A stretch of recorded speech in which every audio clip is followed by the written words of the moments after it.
Gandang umaga po sa mga kagalang-galang na senators at miyembro ng Blue Ribbon Committee, lalong-lalo na kay Senator Rodante Marcoleta, Chairman ng Blue Ribbon Committee.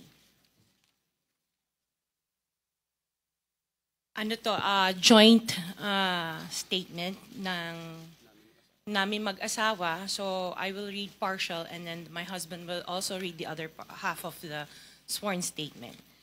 So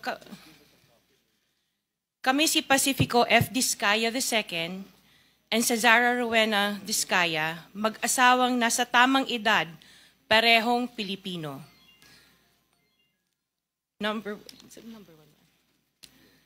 Number one, noong 2003, kaming mag-asawa ay tinayun ang kumpanya na pinangalan namin St. Gerard Construction. Ipinarehistro namin ito sa DTI, nakakuha ng contractor's license at nagsimula na lumahok sa mga pribadong construction projects. Number two, kinalaunan nagsimula na rin kami na lumahok sa mga government projects. Natuklasan namin na hindi naging madali ang trabaho sa mga government projects. Madalas mahirap ang paniningil ng bayad at matagal bago kami mabayaran ng gobyerno. Number 4, hanggang dumating ang pagkakataon, lumapit sa amin ang isang kaibigan na si Voltaire Claveria at inalok kaming magkaroon ng proyekto sa national level gamit ang aming lisensya. Number 5, ipinakilala niya ang sarili niya na nagtatrabaho para sa isang congressman at nangakong kapag nagbigay kami ng pera ay makakakuha kami ng proyekto.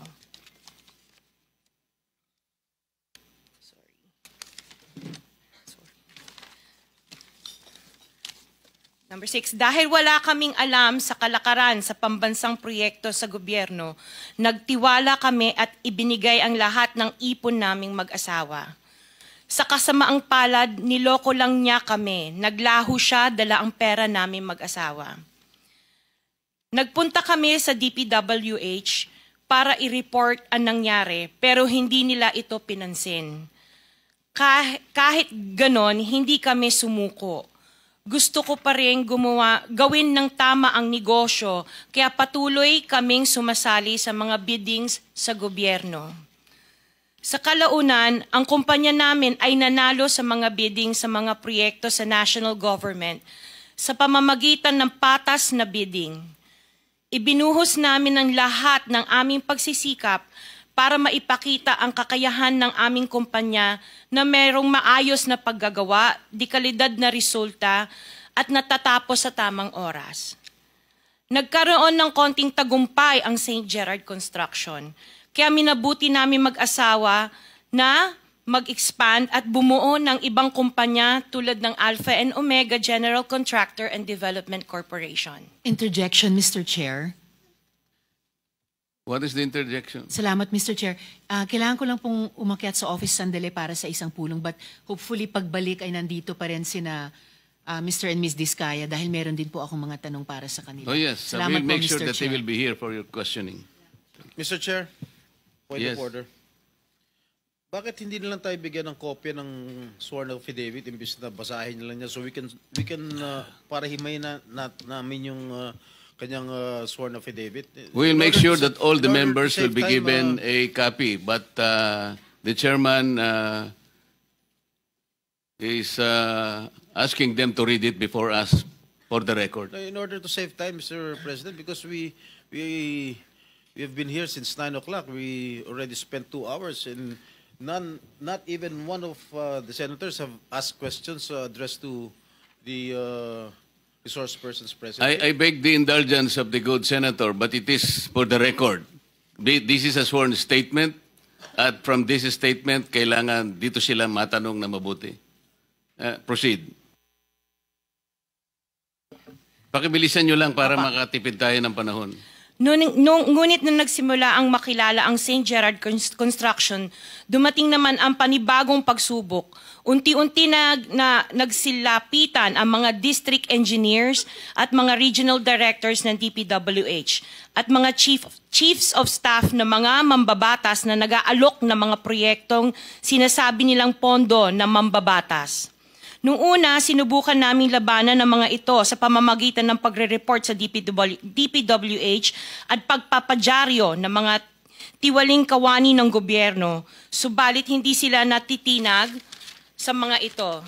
Sabi nila dapat tanggapin namin ang realidad na dapat kaming magbayad sa mga pambabatas kung gusto po namin magpatuloy na magkaroon ng project sa gobyerno. Kung hindi, binabala nila na matatanggal na sa listahan ang kumpanya namin at hindi na makakakuha ng kahit anong proyekto. Hindi namin ginusto kailanman na mapasama sa ganitong sistema, pero kailangan namin magpatuloy para sa pamilya at mga empleyado namin.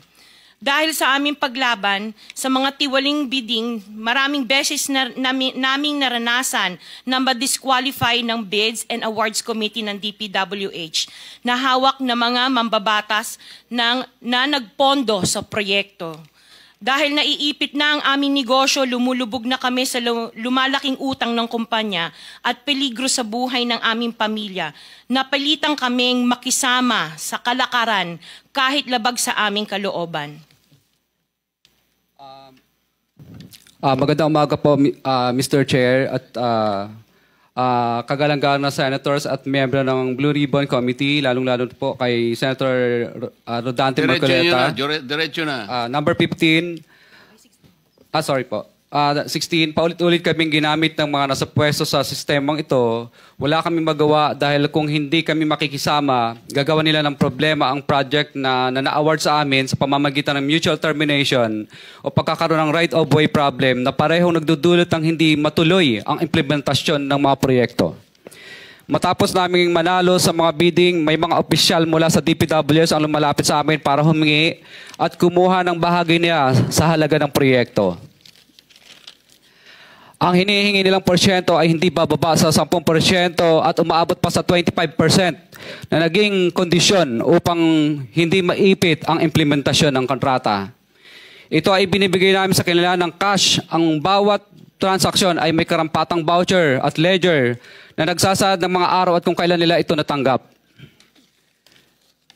Ilan sa kanila ay sina Terence Calatrava, former Undersecretary of Office of the Presidential Assistant of the Visayas of the Philippines, Kong Roman Romulo of Pasig City, Kong Jojo Ang of Uswag Ilonggo Party List, Congressman Patrick Michael Vargas of Quezon City, Kong Juan Carlos Arjo Aitayde of Quezon City, Nicanor Nicky Briones of Agap Party List, Congressman Marcelino Marcy Teodoro of Marikina, Congressman Florida Robes of San Jose del Monte, Bulacan, Congressman Leandro Jesus Madroño of Romblon, Congressman Benjamin Benji Agarao Jr., Congressman Florencio Gabriel Bemnoel of Anwaray Party List, Kong Leo de Ode Tariela of Occidental Mindoro, Congressman Reynan Arrogancia of Quezon Province,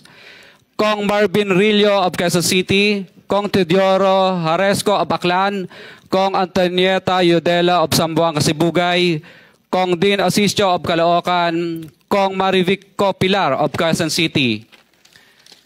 21. Mayroon ding mga kinatawa ng ilang politiko na nakikipagtakbo sa amin upang manghingi ng porsyento kapalit ng mga porsyento ng mga proyekto.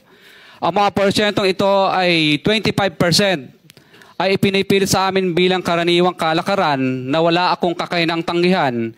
Ilan sa kanila ay sina Regional Director Eduardo Virgilio of DPWH Region 5, Director Ramon Ariola III of Unified Management UPMO, District Engineer Henry Alcantara, DPWS Bulacan First, Undersecretary Robert Bernardo, District Engineer Aristotle Ramos of DPWS Metro First, Pasig City, District Engineer Manny Bulusan of DPWS North, Manila Deo, District Engineer Edgardo C. Pingol of DPW's Bulacan Subdeo, District Engineer Michael Rosaria of DPWH Quezon 2nd Deo.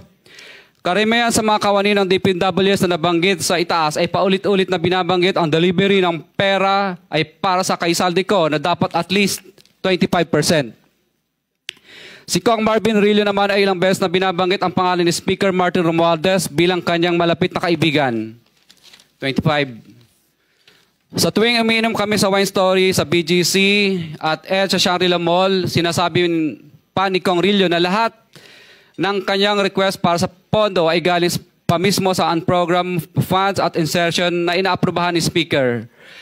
Ang tao ni Marvin Rillo na si Bogs Magalong ang pumupunta sa amin para kunin ang pera sa aming opisina o sa Wine Story. Si Kong Jojo Ang naman, lagi ring binabanggit sa lahat ng project sa kanya ay papondo ni Speaker at ni Saldico. Mataas ang hinihingi sa project, dagdag pa niya, hindi naman lahat ng pera ay para sa kanya, kundi para kay Speaker at kay Saldico.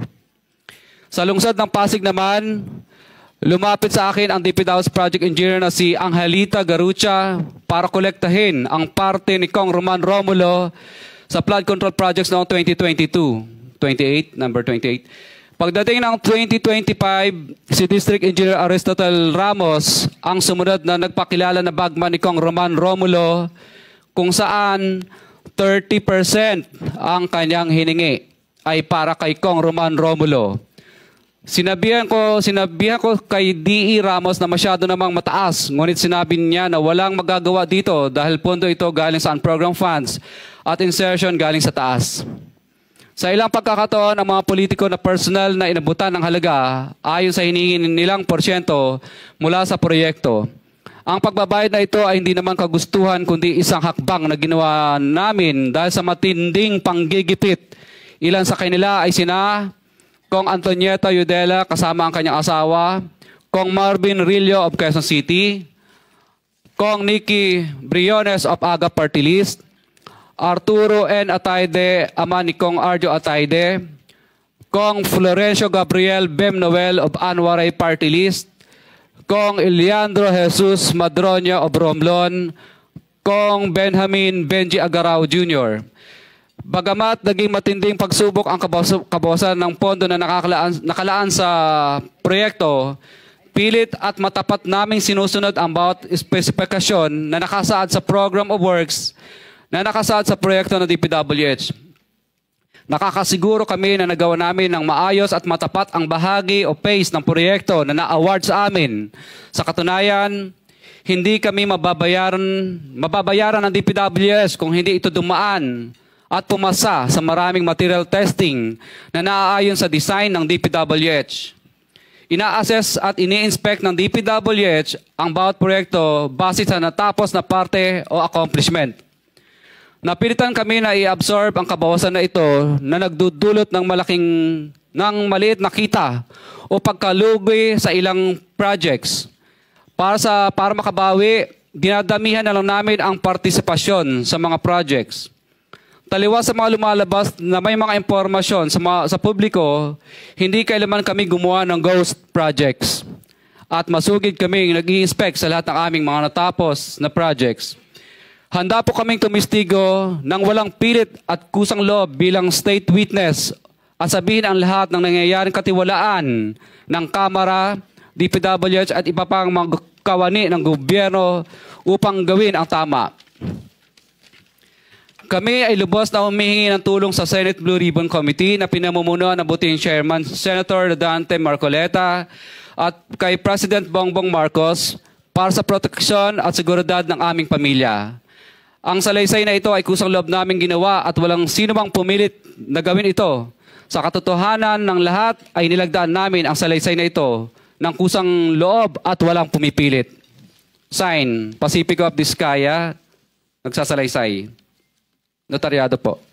For the record, this sworn statement was notarized by a certain Attorney Reynaldo F. Segubiense, PTR number 246726, January 4, 2024.